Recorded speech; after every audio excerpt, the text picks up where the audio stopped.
10 June 2026 তারিখে স্থানীয় সরকার পল্লী উন্নয়ন ও সমবায় মন্ত্রণালয়ের অধীনস্থ পল্লী উন্নয়ন ও সমবায় বিভাগের আওতাধীন ক্ষুদ্র কৃষক উন্নয়ন ফাউন্ডেশনে একটি নিয়োগ বিজ্ঞপ্তি প্রকাশিত হয়েছে।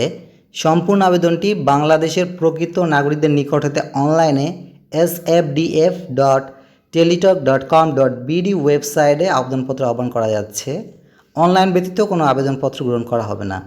উপজেলা ব্যবস্থাপক পদে গ্রেড 10ম, যেখানে বেতন স্কেল হচ্ছে 16,000 টাকা থেকে 38,640 টাকা। পদের সংখ্যা দেওয়া আছে 10টি এবং যোগ্যতা কোনো স্বীকৃত বিশ্ববিদ্যালয় হতে যে কোনো বিষয়ে ন্যূনতম 2য় শ্রেণীর স্নাতকোত্তর বা সমমানের ডিগ্রি থাকলে আবেদন করা যাবে। সাথে সরকারি বেসরকারি সংস্থার দারিদ্র্য বিমোচন ক্ষুদ্র ঋণ কার্যক্রমে বাস্তবায়নের অভিজ্ঞতা সম্পন্ন প্রার্থীদেরকে অগ্রাধিকার দেওয়া হবে। সুতরাং উপজেলা ব্যবস্থাপক পদে গ্রেড 10ম, যেখানে পদের সংখ্যা 10টি। মাঠ কর্মকর্তা পদে বেতন 10,200 টাকা থেকে 24,680 টাকা এবং গ্রেড 14তম, যেখানে পদের সংখ্যা রয়েছে 25টি। যোগ্যতা উচ্চ মাধ্যমিক বা সমানের পরীক্ষা উত্তীর্ণ থাকতে হবে।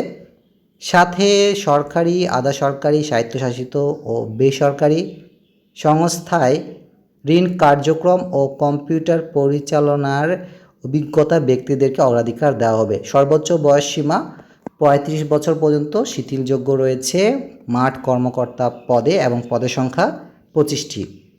অফিস সহকারী কাম ডাটা এন্ট্রি অপারেটর পদে গ্রেড 14তম, যেখানে বেতন স্কেল 10,200 টাকা থেকে 24,680 টাকা। পদের সংখ্যা 60টি। সাথে যোগ্যতা দেওয়া আছে উচ্চ মাধ্যমিক বা সমানের পরীক্ষায় পাস থাকতে হবে, তবে বিজ্ঞান বিভাগে উত্তীর্ণ প্রার্থীদেরকে অগ্রাধিকার দেওয়া হবে।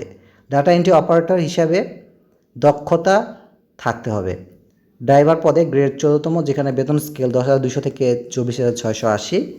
পদের সংখ্যা রয়েছে 2টি এবং যোগ্যতা কোনো স্বীকৃত বোর্ড হতে ন্যূনতম 8ম শ্রেণী পাস থাকতে হবে। সাথে বৈধ ড্রাইভিং লাইসেন্স থাকতে হবে এবং কমপক্ষে 2 বছরের বাস্তব কাজের অভিজ্ঞতা থাকতে হবে। এবং যেহেতু সম্পূর্ণ আবেদনটি অনলাইনে গৃহীত হচ্ছে, কাজে অনলাইনে আবেদনটি পূরণের জন্য ভিজিট করুন sfdf.teletalk.com.bd ওয়েবসাইটে। অনলাইনে আবেদনপত্র পূরণ এবং পরীক্ষার ফি জমাদানের শুরুর তারিখ ও সময় হচ্ছে 28 জুন 2026 সকাল 10টা এবং অনলাইনে আবেদনপত্র জমাদানের শেষ তারিখ ও সময় হচ্ছে 27 জুলাই 2026 বিকেল 5টা। এই সময়সীমার মধ্যে অনলাইনে আবেদনপত্র সাবমিট করতে হবে।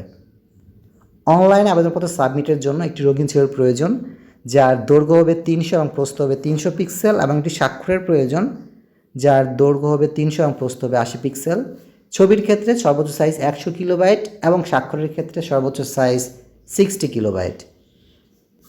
এবং পরীক্ষার ফি প্রদানের জন্য সর্বপ্রথমে অনলাইন আবেদনপত্র সাবমিট করার পর আপনাদের একটি ইউজার আইডি দেওয়া হবে। এই ইউজার আইডি ব্যবহার করে টেলিটক প্রিপেড সিমের মাধ্যমে মেসেজ অপশনে গিয়ে টাইপ করুন SFDF, তারপর একটি স্পেস দেবেন। স্পেস দেওয়ার পর আপনার ইউজার আইডি লিখে 16222 নাম্বারে সেন্ড করবেন। রিপ্লাই হিসাবে আপনাকে একটি মেসেজ দেওয়া হবে, যেখানে একটি পিন নাম্বার দেওয়া হবে। এবং আবারও দ্বিতীয়বার মেসেজ অপশনে গিয়ে টাইপ করুন SFDF, তারপর একটি স্পেস দেবেন। স্পেস দেওয়ার পর ইয়েস লিখবেন। ইয়েস লেখার পর আপনার পিন নাম্বারটি লিখে 16222 নাম্বারে সেন্ড করবেন। তখন আপনাকে একটি কংগ্রেচুলেশন মেসেজ দেওয়া হবে, যেখানে নাম থাকবে, যে পোস্টের জন্য আবেদন করেছেন সেই পোস্টের নাম লেখা থাকবে। পেমেন্ট সাকসেসফুল এই অপশনটি দেখাবে। আপনাকে একটি ইউজার আইডি এবং একটি পাসওয়ার্ড দেওয়া হবে, যা ব্যবহার করে আপনি পরবর্তীতে পরীক্ষার প্রবেশপত্র ডাউনলোড করতে পারবেন। পরীক্ষার প্রবেশপত্র ডাউনলোড করার জন্য ভিজিট করুন sfdf.teletalk.com.bd ওয়েবসাইটটি, অথবা আপনারা চাইলে alljobs.teletalk.com.bd/sfdf এই ওয়েবসাইট থেকে আপনার পরীক্ষার প্রবেশপত্রটি ডাউনলোড করতে পারবেন। সুতরাং আপনারা যত ইচ্ছুক অনলাইন আবেদনটি সাবমিট করতে পারেন। আপনাদের সকলের অনেক শুভকামনা থাকলো। এই ভিডিওটি বেশি করে শেয়ার করুন, যাতে করে অন্যরাও এই নিয়োগ বিজ্ঞপ্তি সম্পর্কে জানতে পারে এবং অনলাইন আবেদনপত্র সাবমিট করতে পারে। সকলকে অনেক অনেক ধন্যবাদ। সকলে ভালো থাকবেন, সুস্থ থাকবেন।